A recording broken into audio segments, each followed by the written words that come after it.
India के बिहार के बीचों बीच बसा है राजगीर। ये कोई आम शहर नहीं है। यहाँ की हवा में पुराने राजाओं और ऋषियों, सम्राटों और साधुओं की कहानियां गूंजती हैं। राजगीर की पहाड़ियों ने इतिहास को बनते, धर्मों को जन्म लेते और प्रकृति की खूबसूरती को खिलते देखा है। यहाँ की हवा में एक अलग ही ऊर्जा है। हर पत्थर अपने अंदर पुराने समय के किस्से छुपाए हुए है।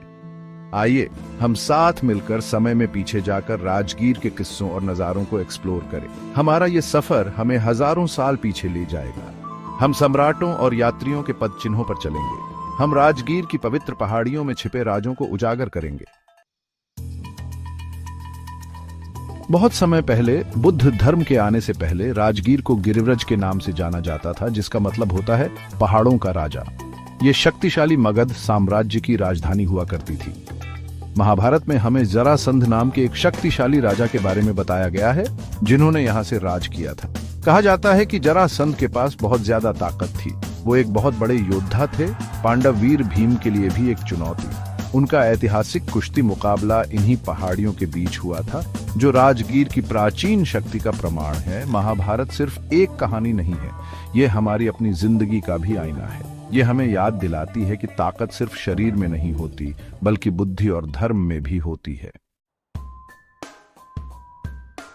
सदियां बीत गईं और राजगीर की कहानी में एक नया अध्याय जुड़ गया। यह शहर, जो कभी मगध साम्राज्य की राजधानी हुआ करता था, अब एक शांतिपूर्ण बौद्ध तीर्थ स्थल बन चुका है। कभी तलवारों की आवाज से गूंजने वाली हवा अब बौद्ध भिक्षुओं के शांतिपूर्ण मंत्रों से गूंज रही थी। यहाँ की वादियों में अब शांति और ध्यान की ध्वनि सुनाई देती है, जो आत्मा को सुकून देती है। गौतम बुद्ध, जिन्हें हम बुद्ध के नाम से जानते हैं, उन्होंने अपनी शिक्षाओं को बांटने के लिए राजगीर को चुना।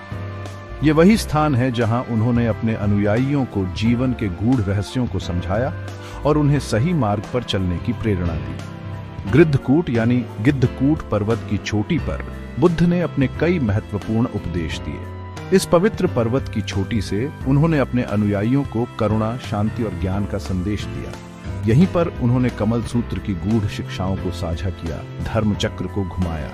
यह वह क्षण था जब उन्होंने अपने अनुयायियों को सिखाया कि कैसे वे अपने जीवन में संतुलन और शांति प्राप्त कर सकते हैं। तीर्थयात्री आज भी बुद्ध के पद चिन्हों पर चलते हुए ज्ञान की तलाश में इस पवित्र चोटी पर चढ़ते हैं। वे यहाँ आकर ध्यान करते हैं, प्रार्थना करते हैं और बुद्ध की शिक्षाओं को अपने जीवन में अपनाने का प्रयास करते हैं।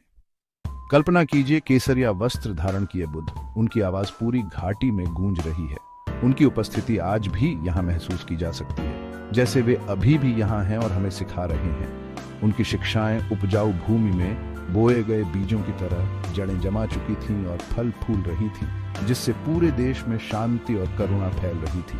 बुद्ध के संदेश ने न केवल इस क्षेत्र को बल्कि पूरे विश्व को प्रभावित किया है और आज भी उनकी शिक्षाएं हमें सही मार्ग दिखा रही हैं। राजगीर का धार्मिक महत्व सिर्फ बौद्ध धर्म तक ही सीमित नहीं है। जैन धर्म के लिए यह भगवान महावीर, जो कि अंतिम तीर्थंकर थे, से जुड़ा एक अत्यंत पवित्र स्थान है। जल मंदिर, जो सफेद संगमरमर से बना एक शांत मंदिर है। जल मंदिर पहाड़ी की चोटी पर स्थित है।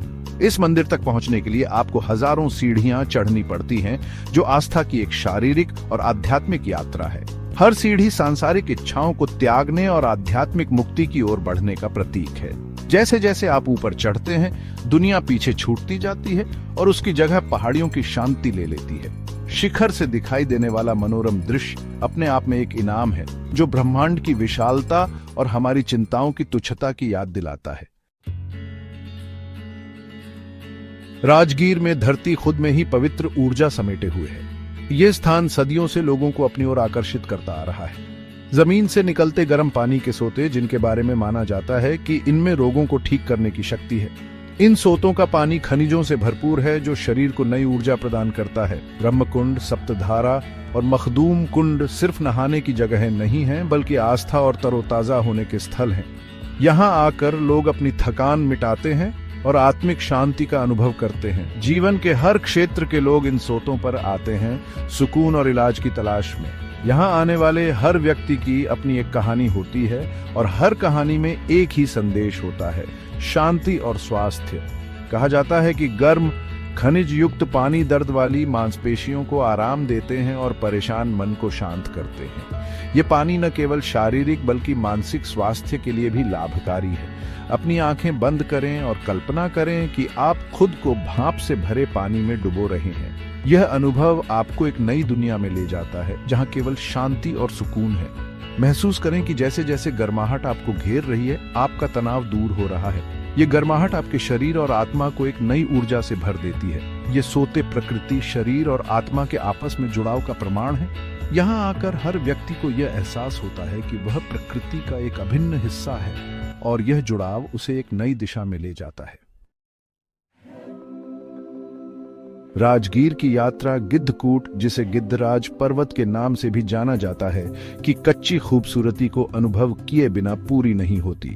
यह पर्वत अपने अद्वितीय भूगोल और ऐतिहासिक महत्व के कारण पर्यटकों और तीर्थयात्रियों को समान रूप से आकर्षित करता है। चट्टानी चट्टानों और मनोरम दृश्यों वाली यह आकर्षक पहाड़ी बौद्ध और जैन दोनों धर्मों के लिए एक महत्वपूर्ण स्थल के रूप में कार्य करती थी। यहाँ पर भगवान बुद्ध ने कई महत्वपूर्ण उपदेश दिए थे और जैन धर्म के तीर्थंकर महावीर ने भी यहाँ ध्यान किया था। किंवदंती है कि इस चोटी का नाम इसके आकार के कारण पड़ा, जो गिद्ध की चोंच जैसा दिखता है। यह अद्वितीय आकार इसे अन्य पर्वतों से अलग बनाता है और इसे एक विशिष्ट पहचान देता है। दूसरों का मानना है कि यह कभी गिद्धों की एक बड़ी संख्या का घर हुआ करता था।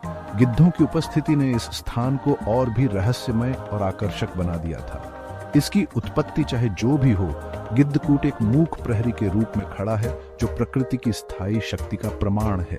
ये पर्वत हमें याद दिलाता है कि प्रकृति की शक्ति और सुंदरता अनंत है। जैसे ही आप गिद्धकूट के ऊपर खड़े होते हैं, अपने बालों में हवा और अपने चेहरे पर सूरज को महसूस करें। यह अनुभव आपको प्रकृति के साथ एक गहरे संबंध का एहसास कराता है। नीचे फैले हुए परिदृश्य को देखें, हरे भरे खेतों और प्राचीन खंडहरों की एक टेपेस्ट्री। यह दृश्य आपको समय के प्रवाह और इतिहास की गहराई का अनुभव कराता है। इस क्षण में आप अपने आप से कहीं बड़ी चीज से जुड़े हुए हैं। यह स्थान आपको आत्मचिंतन और आंतरिक शांति की ओर ले जाता है, जहां आप अपने भीतर की आवाज को सुन सकते हैं और ब्रह्मांड के साथ एकता का अनुभव कर सकते हैं। भारतीय इतिहास के एक महत्वपूर्ण व्यक्ति मौर्य सम्राट अशोक ने युद्ध की भयावहता को देखने के बाद बौद्ध धर्म अपना लिया। उन्होंने राजगीर पर अपनी छाप छोड़ी, इसे बौद्ध शिक्षा और तीर्थ यात्रा के केंद्र में बदल दिया। अशोक के किले के खंडहर, विशाल दीवारें और गिद्धकूट के ऊपर शांति स्तूपा उनके शासनकाल और अहिंसा के प्रति उनकी प्रतिबद्धता की याद दिलाते हैं। ये संरचनाएं केवल पत्थर और चूना नहीं हैं, वे ऐसे समय की गूंज हैं जब करुणा और ज्ञान ने साम्राज्यों के भाग्य को आकार दिया था। अशोक की कल्पना कीजिए, एक विशेष रूप से क्रूर युद्ध के बाद पछतावे से भरे हुए, बुद्ध की शिक्षाओं में शरण लेते हुए। योद्धा से शांतिवादी तक की उनकी यात्रा एक शक्तिशाली अनुस्मारक है कि परिवर्तन हमेशा संभव है, यहां तक कि राजाओं के दिलों में भी। राजगीर केवल प्राचीन स्थलों का संग्रह नहीं है, यह इतिहास के उतार चढ़ाव का एक जीवंत प्रमाण है। हिंदू धर्म, बौद्ध धर्म और जैन धर्म यहाँ सदियों से सह अस्तित्व में हैं। उनकी कहानियां शहर के ताने बाने में रची बसी हैं। मंदिर, स्तूपा और धार्मिक स्थल पूरे परिदृश्य में फैले हुए हैं, जिनमें से प्रत्येक आस्था और भक्ति की कहानियां कहता है। हवा तीर्थयात्रियों के मंत्रों, मंदिर की घंटियों की आवाज और प्रार्थना झंडों की सरसराहट से गूंजती है। राजगीर हमें याद दिलाता है कि विविधता संघर्ष का स्रोत नहीं है, बल्कि उत्सव का कारण है। यह एक ऐसा स्थान है जहां अलग अलग रास्ते एक ही अंतिम लक्ष्य की ओर ले जाते हैं, शांति, समझ और आध्यात्मिक ज्ञान। आज राजगीर तीर्थ यात्रा का एक ऐसा स्थान बना हुआ है जो दुनिया भर से पर्यटकों को आकर्षित करता है। चाहे आप आध्यात्मिक सांत्वना चाहते हों, ऐतिहासिक अंतर्दृष्टि चाहते हों या आधुनिक जीवन की भागम भाग से बस एक ब्रेक चाहते हों, राजगीर के पास देने के लिए कुछ न कुछ है। प्राचीन खंडहरों में घूमें, मंदिरों के शांत वातावरण में ध्यान करें या प्रकृति की सुंदरता में खुद को खो दें। राजगीर की कहानियों को अपने ऊपर हावी होने दें। आपको उस समय में ले जाएं जब राजा और ऋषि धरती पर विचरण करते थे। राजगीर सिर्फ एक डेस्टिनेशन नहीं है, यह एक यात्रा है। यह आत्मा के लिए एक तीर्थ यात्रा है, एक ऐसी जगह जहां अतीत जीवंत हो उठता है और वर्तमान अर्थ और उद्देश्य से भर जाता है।